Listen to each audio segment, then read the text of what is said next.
बायको आपल्या करताय की ती जगाला दाखवण्या करताय? संस्कृतीचा पारबट्ट्या बोर्ड. आमच्या इथं प्री वेडिंग झालं, लग्न ठरलेलं, प्री वेडिंग झालं आणि बोलण्यातून त्या मुलाचं आणि त्या मुलीचं काहीतरी फिसकटलं.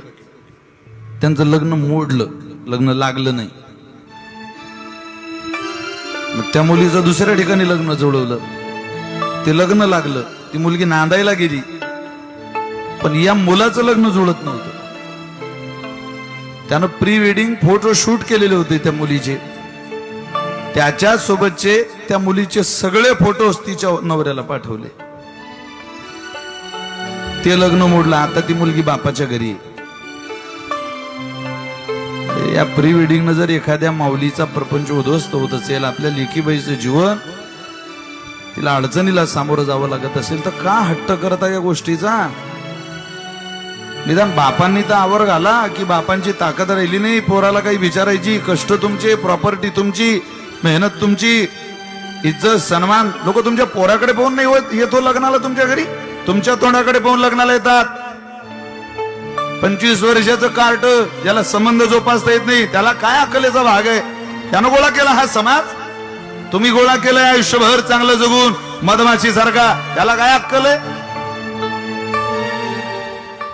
तुम्ही मधमाशी सारखं गोळा केलेलं हे भांडवल, गोळा केलेली सोन्यासारखी माणसं,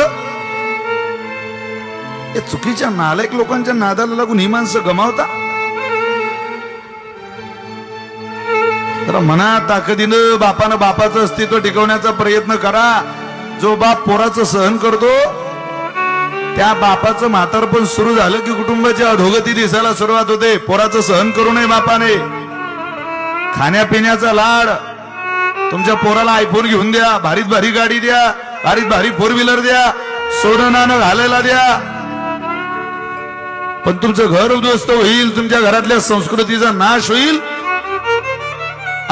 अशा चुकीच्या प्रथांचा लाड तुमच्या लेकराकडून तुम्ही खपवून घेऊ नका. भागवताचा आवाज आहे तुम्हाला, ऐका या विशाल महाराज खोलेचं एवढं, की तुमच्या पोरासारखं आहे. नुसतं बरं वाटण्याकरता नाही आपल्या कानाला. तुम्ही तरी म्हणा, तरुण पोरीने असा आदर्श जुळवा, मी त्याच मुलाशी लग्न करेल, ज्याला प्री वेडिंग नको, कुठलाही लग्नातला अपव्यय खर्च नको. विराट कोहलीचं लग्न 200 लोकांमध्ये झालं, महेंद्रसिंग धोनीचं लग्न 200 लोकांच्या आत झालं. तुम्हाला मला काय उताला इतका पैशाचा?